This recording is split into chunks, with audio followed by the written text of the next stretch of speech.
Hi, hello, we're back. It's Monday, we're closed for the day. But I wanted to make this video because I want to give you the 5 easy ways to start your own business in 2023. Going on our 5th year owning our grocery store, and 1 year owning our coffee business, and 6 months Felicia owning her own real estate business, it's safe to say that we figured out a few tips and tricks over the years that will help you start your own business. Step number 1, and it's probably the most important step that I've come across with so many entrepreneurs, and it's stop bullshitting yourself. Stop talking, stop coming up with ideas, stop planning, stop watching podcasts, stop watching videos like this on how to start a business, and it's time to take real action, because taking action is not watching a podcast or listening to people on how to start a business. It's actually sitting down and starting it. So step number 1, the easiest and most important thing, is stop bullshitting yourself. Stop with all the ideas, stop discussing, stop jumping from idea to idea. It's time to actually get serious, because you've been saying the same thing for years on how you're going to start a business this year, and guess what? You've been saying it for 6-7 years and no one takes you seriously anymore. So let's actually buckle down. This is the year to get serious. I'm not trying to be mean to you, I'm trying to help you, because I know what it's like, the analysis paralysis, where you're coming up with ideas and waiting for the perfect time. There is no perfect time. You've heard it many times before. Just realize that the first step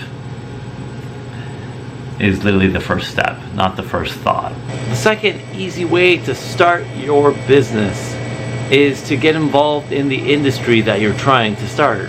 And I've said this on this channel countless times before, and if anybody watches my videos, they're probably annoyed by hearing it, but it is the God honest truth. If you're looking to open a coffee shop, you better have worked in a coffee shop before. If you're looking to open a restaurant, you better have run a restaurant before. For example, for this grocery store, I worked in a grocery store for 6 to 7 years, and then I was a supervisor at another grocery store for another few years before opening this.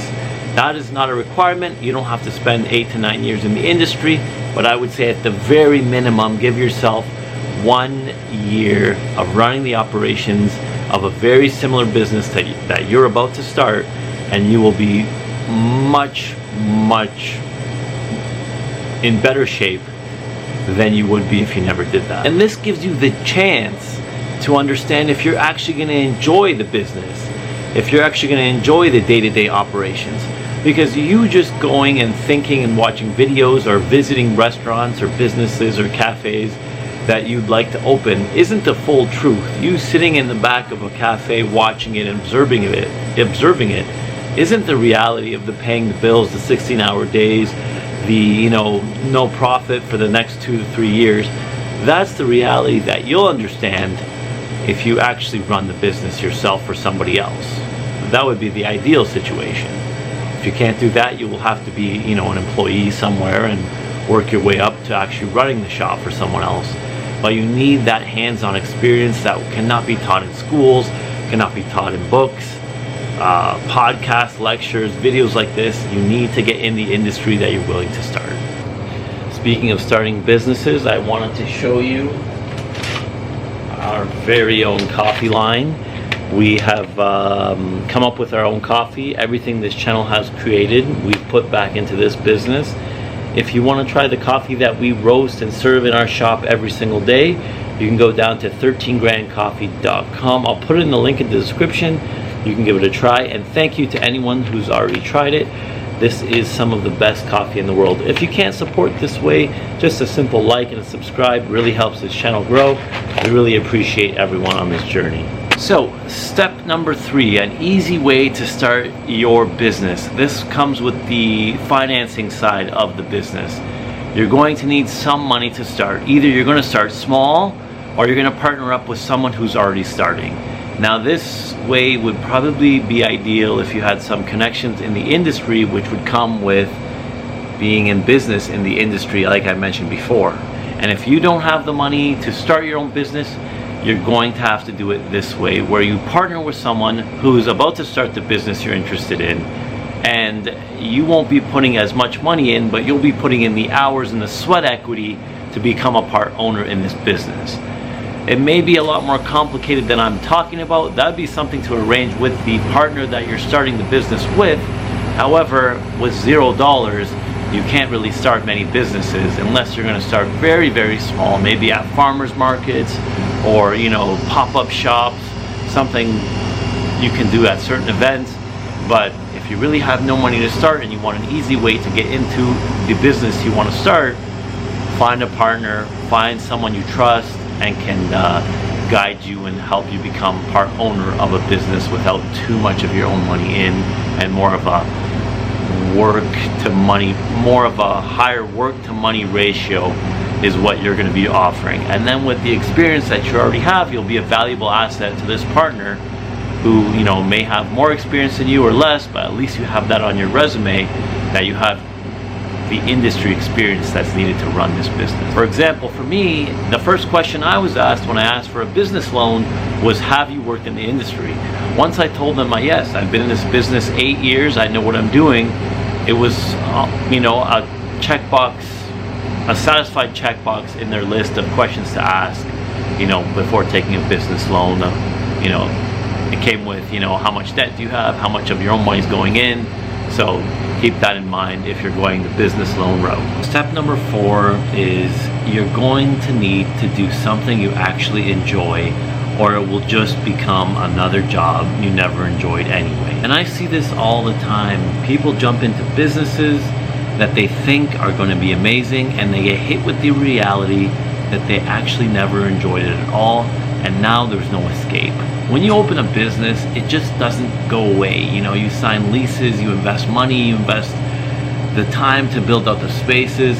It's not a job that you can start and in 2 weeks, quit and find something else. Or, it goes away in 6 months when you're done with it. These businesses are meant for long term. If you're going to start something, make sure you're in for the long haul, because you only make money in business after a certain amount of years, not months, not days, not what anyone else tells you, but this is a long-term process to make any money at all. So what I'm getting at when I say you need to enjoy what you're doing is so you avoid that effect where you get a new job and you think it's going to be great, and after 2 weeks, well, this is just like my last job. I have the same crap to deal with, the same co-workers, the same boss I don't like, the same customers. You will have that in your business, but if you actually enjoy what you're doing and you're working for yourself, then you'll be able to put up with more for the long haul, which is needed for any profitability in the long term. Don't fall into the mindset that just because you open your own business and you're your own boss, you're not going to have days where you don't want to do it or don't want to go in. I have days around here all the time where I just don't feel like coming in, or like I don't feel like coming in and doing inventory on my 1 day off a week. There's going to be things you always have to do that you don't want to do. That's part of being a business owner. You have to self-discipline, you have to self-motivate, or you're never going to do it. There's no boss, nothing's truly mandatory to get done. It just shows up in your bank account, your mistakes that you keep making, or the laziness that you keep getting away with day to day. No one screams at you. You just eventually, lose money or go out of business completely. So make sure you have something that you actually enjoy doing, and being realistic with that. I'm not saying you think you can pet puppies all day and make money from that. I'm saying be realistic, but find something that is actually enjoyable for your day-to-day life. And last but not least, do some research. So many people start businesses just to start them because they want to, but just because you want something doesn't mean anybody else does.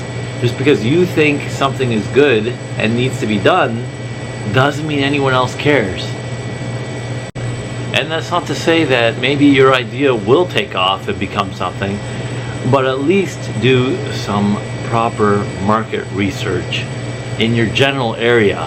If it's something that the consumer needs or wants or even has thought about before, so you're not completely shooting in the dark when you spend money, time, and resources to start a business that no one's going to use anyways, and it doesn't need to exist.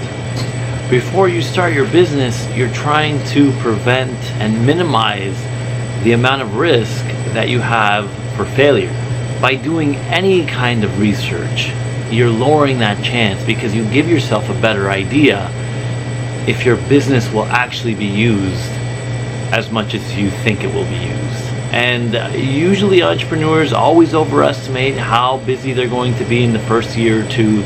They overestimate their sales, their profit, and everything else because it's just naturally how it goes when you open a business. You want to be optimistic and you want it to work out. Your ego's inflated and everyone's kind of counting on you.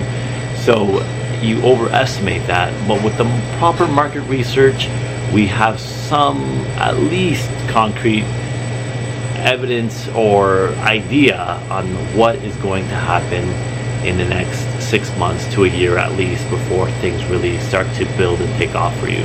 So I hope these 5 steps really help you on your journey to starting your first business. Stop taking action, find the proper financing, do your research, and whatever the other 2 that I said were. But I really want to provide some value on this channel, so I'm trying to break it down as easy as possible for you guys to start your first business or improve on the business you currently have. Thanks for watching, and I'll see you again.